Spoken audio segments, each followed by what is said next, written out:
Untuk yang akan datang itu tes PPG itulah tes P3K. Jadi untuk saat ini masih akan tes P3K. Tetapi kami memberikan afirmasi 100% bagi sertifikat pendidiknya, dan biasanya sudah diketahui tempat di mana yang bersangkutan akan ditempatkan, tetapi tetap mengikuti mekanisme tes. Untuk yang akan datang itu tes PPG itulah tes P3K.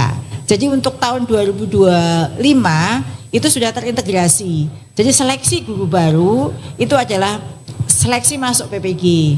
PPG selama 1 tahun adalah latsar bagi ASN. Kita sudah diskusi dengan LAN. Kemudian masa percobaan semua PNS itu berangkat dari P3K. Jadi kayak jalur karir. Jadi dia bisa jadi PNS setelah P3K. Dan nanti tesnya itu berbeda. Jadi ke depan itu P3K ini setiap PNS dimulai dari P3K. Jadi P3K ini punya ruang atau kesempatan untuk menjadi PNS. Kurang lebih itu. Terima kasih sekali Bu Dirjen.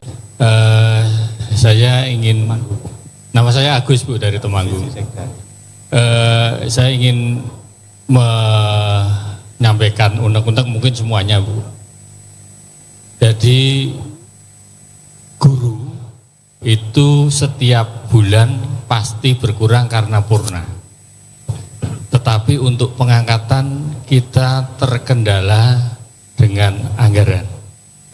Apalagi kalau nanti benar-benar dilaksanakan oleh pemerintah kebijakan bahwa ASN itu hanya ada PNS dan P3K, maka kami khawatir dengan nasib teman-teman saya guru tidak tetap yang jumlahnya masih sangat luar biasa banyak.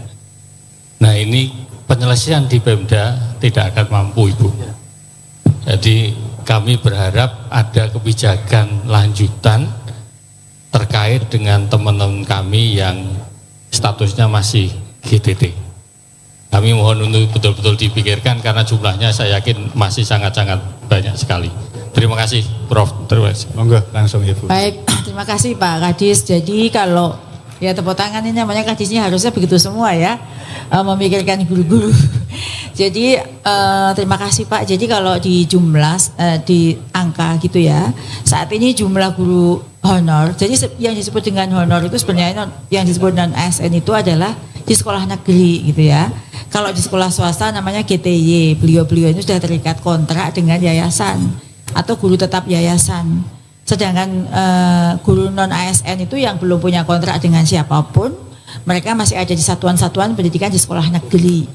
Nah kalau ASN, kalau P3K itu guru kontrak dengan Pemda gitu ya. Jadi sebenarnya itu sama, karena sekarang ini lagi rame nih Pak, guru swasta kok nggak bisa ikut ASN P3K gitu. Beliau-beliau ini kan sekarang terikat kontrak. Pada saat itu, pada saat diterima di sekolah itu ada perjanjian-perjanjian yang dilakukan dua belah pihak begitu. Terkait dengan pertanyaan tadi, jadi saat ini tuh sebenarnya skema untuk pengisian guru yang pensiun itu sudah ada. Jadi kami itu bekerja melalui dari regulasi dan dari lapangan. Dari regulasinya itu kita sedang menggodok tentang RPP peraturan pemerintah tentang penyelenggaraan pendidikan, di mana di situ juga mengatur pembagian peran antara pemerintah pusat dan daerah terkait dengan tata kelola guru. Misalnya pembagian peran pusat, kita belajar dari seleksi ASN P3K yang sudah kita lakukan sejak tahun 2021 hingga 2024 ini, itu kita seperti mengulang kesalahan-kesalahan yang sama gitu. Misalnya pemerintah Kemendikbud menghitung kebutuhan 419.000, tetapi pemerintah daerah dengan berbagai pertimbangan, umumnya kapasitas anggaran, dia hanya mengusulkan sedikit. Tahun ini tidak ada, hanya sekitar 40% gitu ya. Nah melihat hal tersebut, kita mencoba mengatasi dari celah regulasi, yang mana di sini kementerian, dalam hal ini Kemendikbudristek yang akan menetapkan formasinya, mengusulkan formasi yang akan ditetapkan oleh pemerintah, oleh Kemenpan, sehingga bukan Pemda yang mengusulkan formasi. Terkait ini tentu dibarengi dengan pengusulan anggarannya. Jadi anggaran untuk ASN P3K itu dari pusat gitu. Dan ini tertuang dalam salah satu pasal di dalam PP RPP PJM atau RPP penyelenggaraan pendidikan. Nah, terkait dengan hal ini tentu tahun ini itu tidak akan selesai. Kalau saya sebut kita punya 400-an ribu lebih non ASN di sekolah negeri. Tahun ini baru akan terangkat 175 ribu. Berarti kan pasti masih ada sisa. Kalau di dalam Kepmen tentang seleksi ASN P3K JF guru, mereka yang tidak diangkat di sini akan menjadi paruh waktu gitu ya. Tapi paruh waktunya itu belum ada juknisnya. Sehingga kami melihat masih perlu untuk dilanjutkan seleksi ASN P3K ini tahun depan. Dan ini bukan hanya himbauan, karena secara regulasi kita juga sudah mengatur. Terima kasih yang sudah subscribe. Bagi yang baru menemukan channel ini, like videonya, klik lonceng, dan hidupkan notifikasinya. Jangan lupa di subscribe. Nah, terkait dengan guru yang tadi masuk Pak, memang tidak lagi boleh merekrut guru non ASN atau honor yang tidak memenuhi kualifikasi dan kompetensi. Saat ini kita sedang menyelesaikan 1,6 juta guru di dalam satuan pendidikan yang belum certified, sedang kita sertifikasi dalam 2 tahun. Tahun ini 600 ribu, tahun depan tuh 700 ribu, sisanya belum S1, kita selesaikan S1. Sehingga kita akan mencoba lembaran baru dengan semua guru baru adalah ASN guru sertifikasi. Dan itu seleksinya sudah terintegrasi dengan seleksi PPG Pak. Jadi kita sudah punya skema untuk pengisian guru-guru baru yang menggantikan guru pensiun dengan PPG Prajabatan dan penataan dan redistribusi guru-guru non-ASN yang sekarang ada di sekolah-sekolah negeri. Dan ini tahun ini pasti belum selesai karena Undang-Undang ASN mengatakan bahwa Desember 2024 adalah batas akhir untuk guru non-ASN, maka nanti akan berubah status menjadi paruh waktu dulu ASN. Baru nanti tahun depan kita akan melakukan rekrut melalui ASN P3K semuanya. Demikian Pak, terima kasih. Baik. Mas Menteri, sejak tahun 2020 beliau sudah menyuarakan 1 juta guru P3K. Dan sampai saat ini mulai 2021 hingga 2023 itu sudah 775 ribu guru honor menjadi P3K, termasuk mereka yang ada di sini. Ya, tepuk tangan. Dan tahun ini akan bertambah lagi 175 ribu. Jadi kalau di jumlah itu sekitar 960 ribu. Tahun ini guru honor menjadi P3K. Dan itu belum pernah terjadi dalam sejarah kita. Dalam 3 tahun itu ada hampir 1 juta guru honor menjadi P3K.